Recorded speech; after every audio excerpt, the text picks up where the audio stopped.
The world seemed to tilt on its axis the moment I saw the cake. It wasn't the candles, flickering weakly in the dim light of the dining room, nor the off-key rendition of Happy Birthday sung by my so-called family. It was the fact that half of the cake was missing, scooped out, ravaged, like something you'd find festering in a dumpster. The sickly sweet smell mingled with a metallic tang that I couldn't place then, but understand perfectly now. In that instant, surrounded by forced smiles and hollow laughter, the cold, hard seed of revenge began to sprout. They thought they were clever. They thought they had broken me.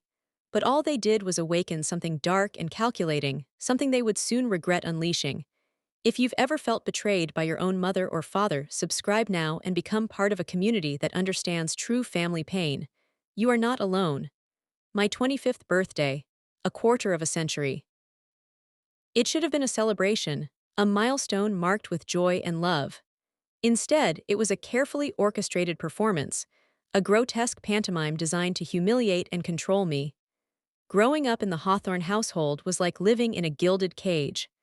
On the outside, we were the picture of perfection: a successful businessman father, a charming socialite mother, and two daughters destined for greatness. But behind closed doors, the facade crumbled, revealing a landscape of manipulation, emotional neglect, and thinly veiled contempt.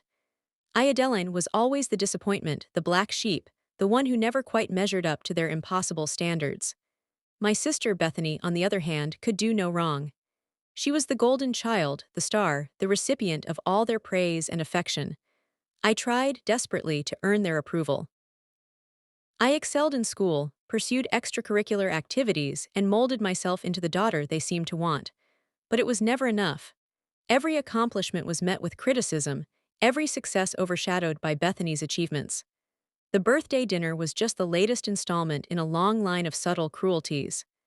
The trash cake, as Bethany so eloquently put it, was a symbol of everything they thought of me: disposable, unwanted, and unworthy of even basic respect. My mother, with a saccharine smile plastered on her face, presented the mangled confection as if it were a masterpiece. "Oh, Adeline," she cooed, "we know how much you just adore cake, so we saved you the best part." The implication was clear. I was the family garbage disposal, fit only for leftovers and scraps. My father chuckled, a low, rumbling sound that sent a shiver down my spine. He always enjoyed these little games, these subtle displays of power. Bethany, of course, joined in the charade, her eyes glinting with malicious glee. "Maybe next year we'll just give you the empty box," she said, her voice dripping with sarcasm. I stared at the cake, my stomach churning with a mixture of disgust and fury. I wanted to scream, to lash out, to shatter the carefully constructed illusion of family harmony. But I didn't. I smiled. I thanked them for the thoughtful gesture, and I took a bite of the revolting cake. It tasted like ashes in my mouth. That night, as I lay in bed, staring at the ceiling, I made a decision. I would no longer be their punching bag, their scapegoat, their source of amusement. I would fight back. I would expose their lies, their secrets, and their carefully guarded image of perfection. And I would do it with a cold, calculating precision that would leave them reeling. The planning began subtly. I started documenting everything: the snide remarks, the manipulative tactics, the outright lies. I kept a detailed journal, recording every instance of their abuse, every broken promise, every act of betrayal. I knew that words alone wouldn't be enough. I needed proof, concrete evidence that would expose their true nature to the world. So I started recording conversations, secretly capturing their callous remarks and their blatant disregard for my feelings. It was a dangerous game, but I was willing to take the risk. The more I learned, the more I realized the depth of their depravity. The gaslighting, the constant undermining of my self-worth, the subtle manipulations, it was all part of a larger pattern, a carefully crafted system designed to keep me under their control. But their biggest mistake was underestimating me. They assumed that I was weak, that I was incapable of independent thought or action. They thought that I would always be their obedient little puppet. They were wrong. The person I trusted most was one of them: my Uncle Charles. He seemed like the only sane member of the Hawthorne family. He was kind, supportive, and always willing to lend an ear, or so I thought. The weight of their actions pressed down on me, a suffocating blanket woven from lies and deceit. Sleep became a luxury I could no longer afford. Night after night, I lay awake, replaying the events of my life, searching for answers, for a glimmer of hope in the darkness. The memories swirled around me, a vortex of pain and resentment. My childhood, once a blur of fleeting moments, now sharpened into a series of calculated attacks on my spirit. The constant comparisons to Bethany, the subtle digs at my appearance, the dismissive attitude towards my dreams and aspirations, it all coalesced into a toxic brew that threatened to consume me. I tried to talk to them, to explain how their words and actions affected me, but my pleas fell on deaf ears. My mother would dismiss my concerns with a wave of her hand, accusing me of being overly sensitive and dramatic. My father would offer empty platitudes, telling me to toughen up and stop dwelling on the past. Bethany, of course, reveled in my misery, using my vulnerability as an opportunity to further torment me. "You're just jealous," she would sneer, her eyes filled with contempt. "You'll never be as good as me." Their indifference only fueled my determination to expose them. I knew that I couldn't change them, that they were too deeply entrenched in their own self-deception to ever see the truth. But I could make them accountable for their actions. I could strip away their carefully constructed facade and reveal the monsters that lurked beneath. The more I dug, the more I uncovered. Financial irregularities, shady business dealings, and a string of broken promises that had left a trail of shattered lives in their wake. My father's success, it turned out, was built on a foundation of lies and exploitation. He had cheated his partners, manipulated his employees, and defrauded his investors, all in the name of profit. My mother, too, had her secrets. Her charming socialite persona was a carefully crafted mask, concealing a history of infidelity and reckless spending. She had drained my father's accounts, indulged in extravagant luxuries, and left a trail of debt that threatened to bankrupt the family. And Bethany, the golden child, was perhaps the most damaged of all. Her perfection was a fragile construct, built on a foundation of insecurity and fear. She was desperate for attention, constantly seeking validation from others, and willing to do anything to maintain her position as the family favorite. I discovered that she had sabotaged my relationships, spread rumors about me behind my back, and even stolen my ideas, passing them off as her own. The weight of these revelations was almost unbearable. I felt like I was drowning in a sea of corruption and deceit, but I refused to give up. I knew that I had to keep fighting, not just for myself, but for all the other victims of their abuse. I started reaching out to others who had been harmed by the Hawthorns. Former employees, jilted business partners, even distant relatives who had been ostracized for speaking out against the family. Their stories were heartbreaking, tales of betrayal, manipulation, and financial ruin. But they also gave me strength. They showed me that I wasn't alone, that there were others who understood what I was going through. Together, we began to piece together the puzzle, gathering evidence and building a case that would expose the Hawthorns for who they really were. It was a long and arduous process, fraught with danger and setbacks. The Hawthorns were powerful and influential, and they were not afraid to use their resources to silence anyone who threatened them. I received threatening phone calls, anonymous letters, and even visits from private investigators who were clearly trying to intimidate me. But I refused to be silenced. I knew that the truth was on my side, and that eventually it would prevail. Despite the risks, I pressed on, driven by a burning desire for justice. I spent countless hours poring over documents, analyzing financial records, and interviewing witnesses. I learned how to navigate the legal system, how to protect myself from their attacks, and how to use their own tactics against them. The more I learned, the more confident I became. I realized that I was no longer the weak, insecure girl they had tried to break. I had transformed into something stronger, something more resilient. I was a force to be reckoned with, and I was determined to bring them down. The sleepless nights continued, but now they were fueled by purpose, not despair. The injustice I had suffered fueled a fire within me, a burning need to see them held accountable. I was no longer just a victim, I was a warrior, and I would not rest until justice was served. The betrayal by my Uncle Charles hit me harder than anything before. He wasn't just family, he was the confidant, the one I foolishly believed saw through the Hawthorne facade. I had shared my plans, my fears, my meticulously gathered evidence, and he had been reporting back to them the entire time. The realization crashed over me like a tidal wave, leaving me gasping for air in a sea of despair. It wasn't just the loss of an ally, it was the confirmation that I was utterly alone, surrounded by vipers disguised as loved ones. The weight of it threatened to crush me, to extinguish the last flickering ember of hope. I remember that day with a horrifying clarity. The rain was coming down in sheets, mirroring the storm inside me. I was driving aimlessly, the world outside a blur of gray. I pulled over to the side of the road, unable to see, unable to breathe, the sobs racking my body like violent tremors. The steering wheel was slick beneath my hands, and the car felt like a coffin, trapping me in my grief and rage. I thought about driving into a tree, ending it all. Letting the darkness consume me, finding oblivion in the twisted metal and shattered glass. The thought was a siren song, promising an end to the pain, a release from the relentless torment. But then, a flicker of defiance ignited within me. A refusal to let them win, to let them break me completely. It was a tiny spark, barely perceptible, but it was enough to pull me back from the brink. I sat there for hours, the rain drumming against the roof of the car, slowly piecing myself back together. I replayed Charles's betrayal in my mind, searching for clues, for any indication that he wasn't who I thought he was. But there was nothing. He had played his part perfectly, a master of deception. It was a chilling reminder of how easily I could be manipulated, how blind I had been to the darkness that surrounded me. I realized that I couldn't trust anyone, not even those who seemed the most genuine. From that moment on, I would have to rely solely on myself. The world had become a battlefield, and I was a lone warrior, armed with nothing but my wits and my determination. The shift was palpable.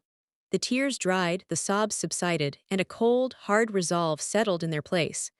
The victim was gone, replaced by a strategist, a planner, a force to be reckoned with.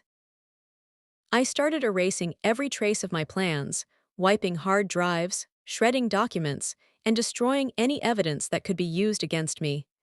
It was a meticulous process, a cleansing ritual that marked the end of one chapter and the beginning of another. I knew that the Hawthorns would be watching me, waiting for me to make a mistake, but I wouldn't give them the satisfaction. I would become a ghost, invisible and undetectable, moving silently in the shadows, gathering my strength and preparing for the final strike. That night I returned to the Hawthorne mansion, a different person than the one who had left.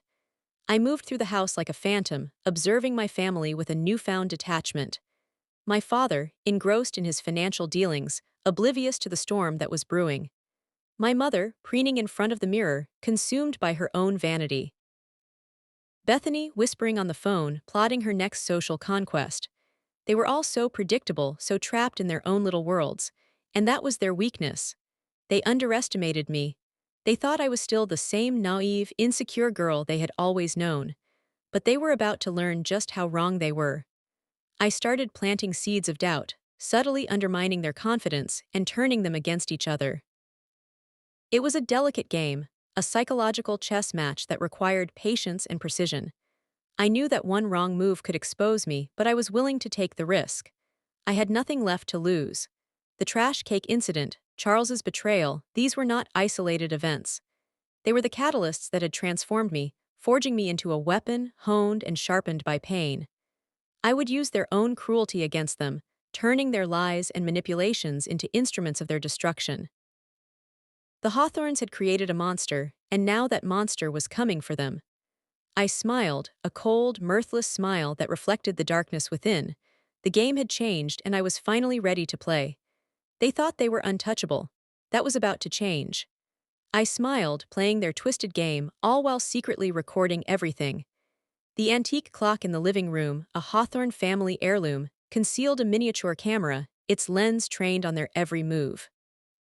My seemingly innocent phone calls with my mother were routed through a voice scrambler, recording her every manipulative word while masking my true intentions. Every family dinner, every staged photo op, every carefully crafted lie was being meticulously documented, building a digital arsenal that would ultimately expose their carefully constructed facade. The data was encrypted, backed up on multiple secure servers, and accessible only through a complex series of biometric locks and coded passwords.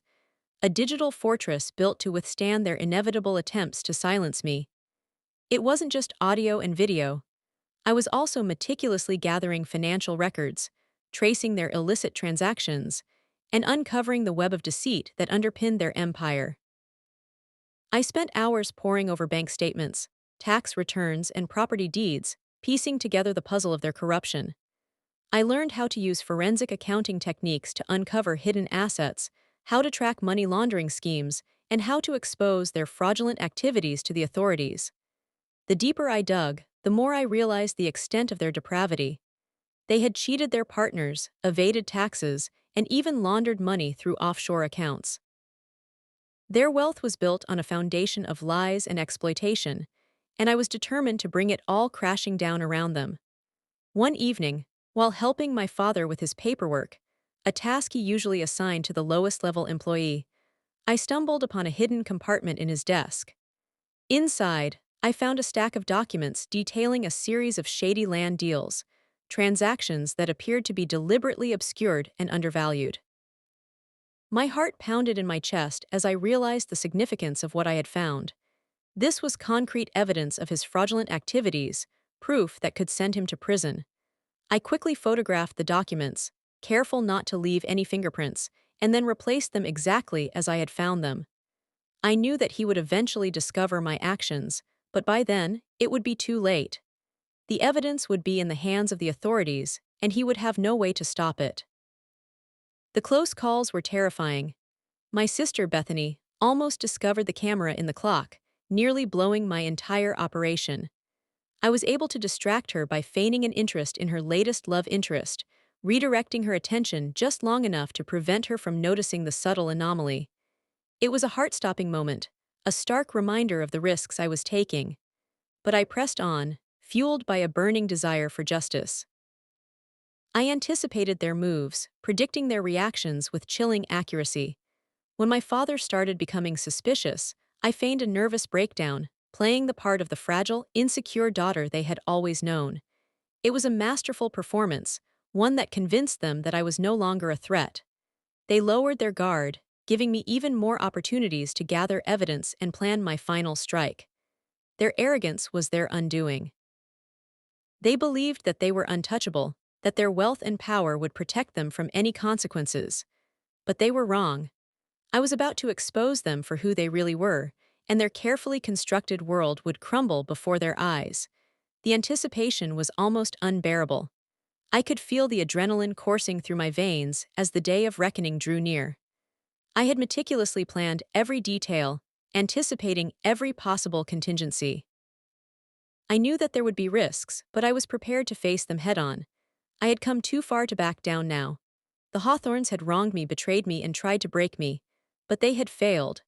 I was stronger than ever, and I was ready to unleash my carefully crafted plan upon them.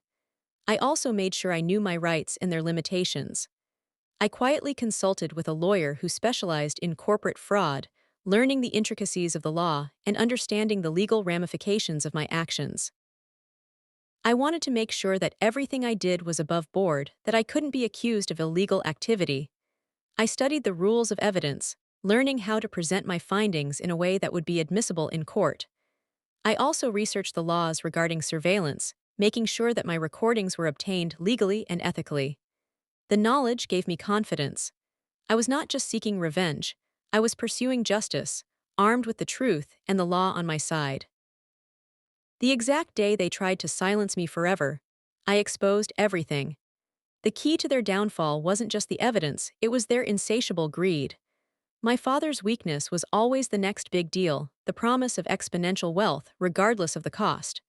And Bethany, her desperate need for validation manifested as an addiction to luxury, a bottomless pit of designer clothes, exclusive parties, and fleeting social media fame. I decided to weaponize their desires, using them as bait to lure them into my trap. I started subtly leaking information about a potential investment opportunity, a fictitious tech startup with revolutionary AI technology, promising astronomical returns. I knew my father couldn't resist the lure of becoming a tech mogul, and Bethany would be equally drawn to the promise of rubbing elbows with Silicon Valley elites. The startup was, of course, a complete fabrication, a carefully constructed illusion designed to exploit their vulnerabilities. I created a fake website, populated with buzzwords and impressive sounding, but ultimately meaningless, technical jargon. I even hired a struggling actor to play the role of the visionary CEO, a charismatic con artist who could charm the pants off anyone. The hook was set. My father, predictably, took the bait. He started making inquiries, discreetly at first, then with increasing urgency. He grilled me for details, his eyes gleaming with avarice. I played coy, pretending to be hesitant, reluctant to share such a lucrative opportunity. This only fueled his desire, making him even more determined to get in on the ground floor. Bethany, never one to be left out, also began to show interest, peppering me with questions about the CEO and the potential for celebrity endorsements. I painted a picture of lavish launch parties, exclusive product previews, and a whirlwind of media attention. She was hooked. I orchestrated a meeting between my father, Bethany, and the fake CEO at a secluded restaurant known for its discretion. I watched from a distance as the actor worked his magic, weaving a tale of innovation and disruption, promising them a future beyond their wildest dreams. My father was practically drooling, and Bethany was already envisioning herself on the cover of Forbes. The final piece of the puzzle was Uncle Charles. His betrayal had stung the most, but it also gave me a unique advantage. He believed I was broken, defeated, no longer a threat. He became my unwitting informant, reporting back to my parents on my every move. I used him to amplify the illusion, feeding him carefully crafted lies and half-truths, ensuring that the investment opportunity remained firmly on their radar. I knew he couldn't resist the urge to meddle to prove his loyalty to the Hawthorns. So I let him. I allowed him to believe he was one step ahead of me, that he was playing me like a fiddle. In reality, he was simply dancing to my tune, leading them all closer to the precipice. The tension was almost unbearable. Each day felt like a tightrope walk, one wrong step away from disaster. I had to maintain my facade of innocence, while simultaneously orchestrating their downfall. The sleepless nights returned, but this time they were fueled by anticipation, not despair. I could feel the moment of truth approaching, the culmination of months of planning and preparation. The day arrived when my father announced he was all in. He had transferred a substantial sum of money to the startup's offshore account, a sum that represented a significant portion of the family's fortune. Bethany, not wanting to be outdone, had also invested heavily, leveraging her assets and borrowing against her future inheritance. They were both committed, their fates intertwined, bound together by their shared greed. I knew that once the money was gone, they would turn on each other, their carefully constructed facade of family unity shattering into a million pieces. That was exactly what I wanted. I scheduled the launch party for the startup, a lavish affair at a rented mansion overlooking the city. I invited all their friends, business associates, and rivals, ensuring that maximum humiliation would be inflicted when the truth was revealed. The stage was set. The players were in place. The curtain was about to rise on the final act. As my father and Bethany arrived at the party, dressed to the nines, beaming with pride, I knew that their world was about to come crashing down. What they didn't know, the authorities were already waiting. The exact day they tried to silence me forever, I exposed everything. The launch party was in full swing, the champagne flowing, the air thick with the scent of expensive perfume and desperation. My father, puffed up like a peacock, was holding court with a group of investors, boasting about his genius for spotting undervalued opportunities. Bethany, draped in borrowed jewels, was busy filming Instagram stories, preening for the camera and name-dropping celebrities she had never met. They were both so close to the edge, so blinded by their own vanity, they couldn't see the abyss that awaited them. I gave the signal. The music cut out. The lights dimmed. And the giant screen behind the makeshift stage flickered to life. Instead of the promotional video for the fake startup, a different kind of movie began to play. It started subtly, with snippets of their private conversations recorded by the antique clock in the living room. Harmless at first, but gradually revealing their true colors, the snide remarks about their friends, the callous dismissal of their employees, the constant jockeying for power and attention. The murmurs began, heads turned, eyes widened. Then came the financial records. The The shady land deals, the offshore accounts, the evidence of tax evasion and money laundering, all meticulously documented and presented in excruciating detail. My father's face began to lose its color. Bethany's carefully applied makeup seemed to crack before my very eyes. The actor I'd hired as the fake CEO stepped forward, a microphone in his hand. He was no longer the charismatic visionary. He was a whistleblower, reading a prepared statement detailing the entire scam, implicating my father and Bethany in every aspect of the fraud. Chaos erupted. Guests began to scream. My father lunged for the screen, trying to shut it down, but it was too late. The authorities swarmed the mansion, arresting him and Bethany on charges of fraud, embezzlement, and conspiracy.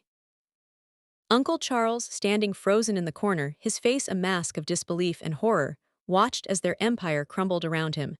His betrayal, his attempt to curry favor, had all been for nothing. He had played his part perfectly, delivering them right into my hands. As they were led away in handcuffs, my father turned to me, his eyes filled with rage and betrayal. "You did this," he screamed, his voice hoarse with disbelief. "After everything we gave you," I simply smiled. Bethany, her face streaked with tears, shrieked insults, accusing me of being a monster, a viper in their midst. I remained silent, unmoved by their theatrics. Their carefully constructed world had been built on lies and deceit, and now those lies had come crashing down upon them. The authorities confiscated everything, their assets, their properties, their bank accounts. Their reputation was ruined, their social standing destroyed. They had lost everything. In the aftermath, the mansion was eerily silent. The only sound was the distant wail of sirens as the authorities hauled away evidence. The family name, once synonymous with wealth and power, was now a mark of shame and disgrace. My mother, stripped of her social standing and material possessions, was a shell of her former self. She tried to reconcile, to plead for forgiveness, but I remained steadfast. The damage was done. The trust was broken. There was no going back.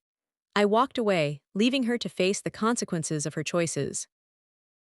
I sold the mansion, donating the proceeds to charities that supported victims of fraud and exploitation. I changed my name, severing all ties to the Hawthorne family. I started a new life, far away from their toxic influence. The scars of the past remained, but they no longer defined me. I had emerged from the darkness, stronger and wiser than before. I had faced my demons and emerged victorious. They lost everything. I just smiled. I walked away, finally free. The weight of their betrayal, their lies, their manipulations lifted from my shoulders. The feeling wasn't happiness, exactly. It wasn't joy. It was something quieter, something deeper. It was the satisfaction of knowing that justice had been served. It was the peace that came from knowing that I had protected myself and others from their cruelty. Revenge isn't sweet, it's necessary. Would you have done the same? Let me know in the comments. Subscribe for more justice.